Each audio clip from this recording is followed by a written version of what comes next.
How'd you learn to boat, you mo? Hey, you know, it's a scientific fact, or it should be anyway, that nothing will cause a fight between two best friends or the best married couple faster than driving a boat. There's something about the stress, especially when it comes to docking. But with a few bits of rules and maybe a little know-how, we can avoid some of that boating stress.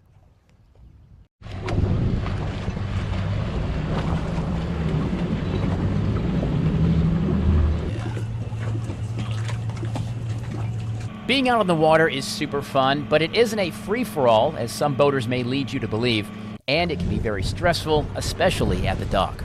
So every year we kind of get calls about folks having issues at the dock, at marinas, coming in a little bit inattention or inexperience, bumping other boats, folks hanging off boats, not being as safe as they should. SCDNR Corporal Kevin Egan says sometimes it's the inexperience or lack of training that can create issues, and sometimes it's just about disorganization. So it's important to make sure you're organized before you get on the boat. Have all your equipment, all your drinks and food, get on the boat, and then leave. That way another boat can take that spot as well. Corporal Egan says contrary to popular belief, driving a boat is nothing like driving a car, and that starts with the steering. When you turn the wheel of the car, it's going to go that direction. Sometimes with the boat, it's not going to immediately turn that direction. Another common mistake comes at night, and people thinking docking lights are headlights. They aren't, and having them on can be more dangerous than not. They can wash out the navigation, the red and green on the front of the boat, which makes it then hard to tell the direction of a boat is traveling. So make sure those are off. No wake zones can also get confusing. I mean, what exactly is a wake? No wake is idle speed. It's usually that first click on the throttle.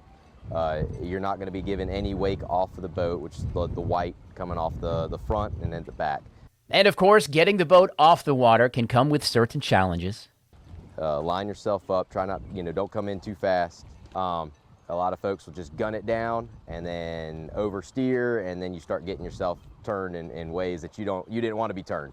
Becoming a better boater is definitely associated with one word. Is practice. That's really what's going to keep you out of a sticky situation. Come out if you have time on a day that it's quiet, nobody's out here. Come in, practice, make sure you're familiar with the controls of your boat, how your boat operates. That's really what's going to help you get in and out efficially. And that word just keeps coming up. Practice, practice, practice. Know your equipment, know your boat, and take it easy. So with a little know-how, maybe a little etiquette, and a lot of practice, perhaps you're going to become a better and safer boater, definitely a more patient one, especially when it comes to places like this, the dock.